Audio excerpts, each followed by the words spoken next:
Greetings to one and all, it's your old buddy Jay here coming at you with another Countermeasures game changer. This week I would like to take a look at Demon's Souls. Now Demon's Souls is a video game that came out originally in 2009. It is an action role-playing game developed by From Software. It originally came out on the PS3 and this was all supervised by Japan Studios, so you know you're in for a quality ride.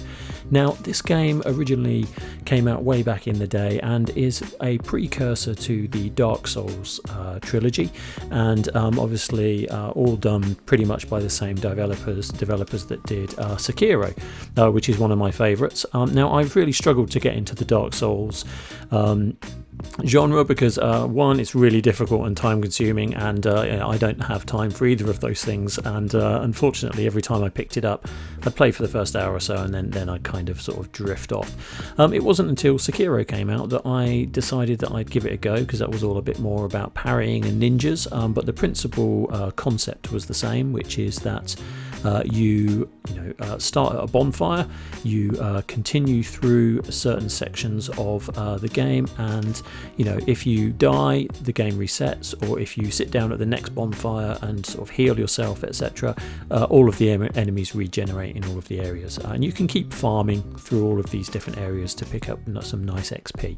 And Demon's Souls is no different. It is the original version, the OG of the Souls trilogy collection of games, whatever you want to call it, this was the first one. So I did originally pick up a copy of this way back in 2009. I'd read a lot about it and how big it was in Japan. It hadn't come out to the UK yet, but I knew a dodgy little video game store that was in Streatham at the time, in my days of partying in Brixton, living around that area. So I popped up to Streatham and they actually had a copy of it on the shelf, just the one, hadn't seen it anywhere else. So I picked it up, took it home, and then proceeded to get punished royally for playing the game, and could not just get past any of it really. It was incredibly difficult, and at that time I'm not really sure that I was particularly prepared for this kind of very slow, methodical dungeon crawler that is stooped in really interesting lore.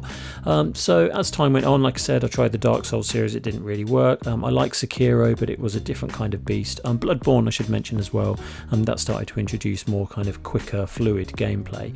And then I heard that they were bringing out the Demon's Souls again for the launch of the PS5. Now it was a complete remake. They took the original game that was so popular back in 2009, and it was actually developed by Bluepoint Games, and again Japan Studios was involved, and published by Sony Interactive Entertainment, and it is a remake of the original game. Now they've kept a lot of the key elements, which are the maps and the locations of things and the tasks that you have to do, but they have included new weapons and armour, new rings, and new items called grains, which give players a temporary resistance to effects like poison and fire.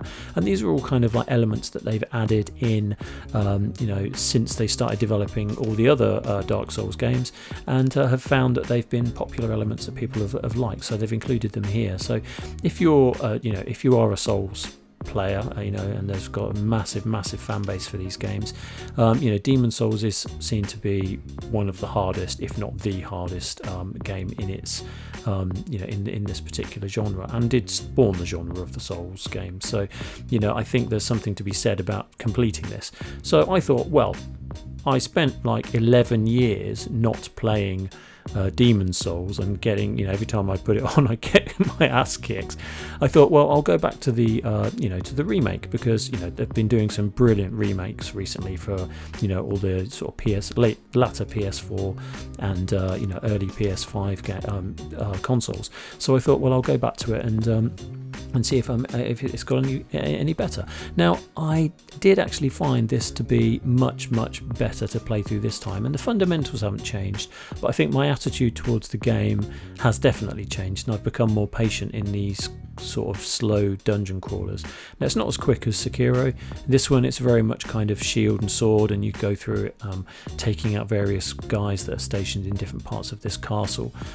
You can go through as a mage and do a lot of distance sort of sniping, if you like, with magic, but that's not really how I like to play. I'm more of a kind of, if it's a shooter, I'm a runner and a gunner, and if it's a game like this, a dungeon crawler, I'm definitely swords and shields. So I thought I'd dive into it and see whether I could get a little bit further than I did before. And actually, I was kind of prepared a little bit better for it, and I also think that the massive graphical upgrade that they've had, that they've applied to this game, has made a huge difference in terms of you being aware where creatures are. Because the last time I played it, everything was kind of very beige and grey, and even though this still looks a bit beige and grey, the lighting effects and everything are pretty amazing, and all the rendering is much better. So it's easier to pick enemies out of the darkness. It's easier to sort of distinguish them from a wall, if you like, which I felt that the PS3 version had a few issues with that, where a guy would sort of pop out, and it wasn't necessarily intentional that he was hiding. He just happened to be the same colour as the wall, which made the gameplay a little bit harder. So I did find that was really quite a good upgrade to this 2020 version. Now, the story itself, let me just get my notes up here, because if I remember correctly, yes, so basically the idea is that Demon's Souls takes place in the kingdom of Boletaria. So in ancient times, due to the misuse of magic known as the soul arts, Boletaria was attacked by a being called the Old One. The world was was nearly consumed by the magical deep fog and soul-eating demons. That's basically it in a nutshell, and you travel from section to sections of this world, completing various tasks, and your mission is basically just to kind of walk through and take these dudes out in all these different areas. So yeah, I did really enjoy playing this. I haven't completed it. I think it's one of those games where you have to be in the right mood to play it, but it is well worth doing it, because when you do overcome these areas and these bosses and sub-bosses and heavily armoured guards and all that kind of stuff, when you get past those, when you do actually beat them, it is incredibly rewarding. So it does give you a real sense of wanting to push forward and continue on. And I think this game is definitely a winner. I mean, visually it looks really stunning on the PS5. I think it's 60 frames a second, if I'm not mistaken, so that's definitely helping with my my gameplay for sure. And I think just graphically, I just think that the renders for everything are really good. The artists involved with it all have done it really well. And as a remake, I mean, taking something that's really, really popular and making it much better is never a bad thing. I mean, you've only got to look at the recent remakes of Final Fantasy VII to see how well that can be done, and they do it really well here. And also, what's interesting about this is that it is a launch game for the PS5. So you'd kind of think that for the PS5 launches they'd be going with something that wasn't quite so that was a little bit more beloved than this. This is liked by a very sort of specific set of people, and not necessarily the sort of general population of the PS5 users. Whereas actually it's not become more arcadey, but it's certainly become a lot more accessible, in my opinion, from playing the first version to this version. Just purely from the sort of graphical updates.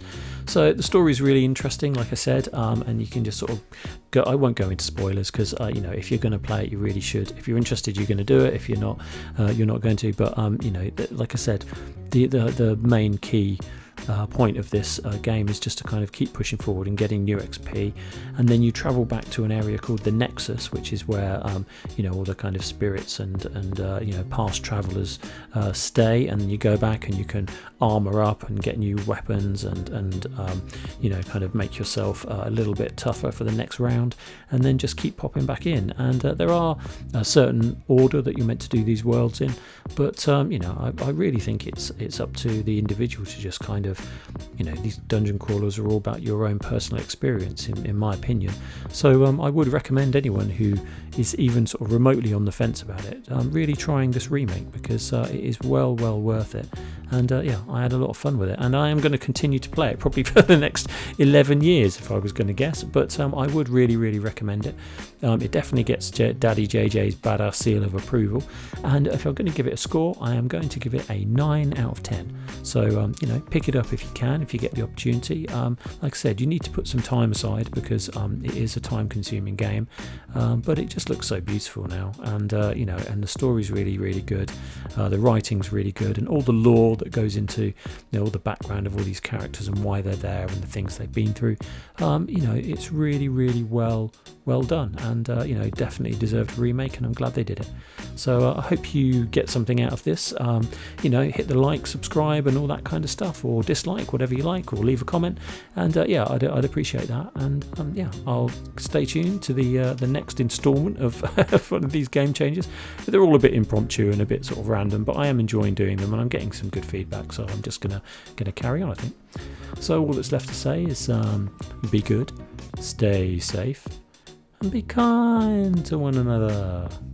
Cheers.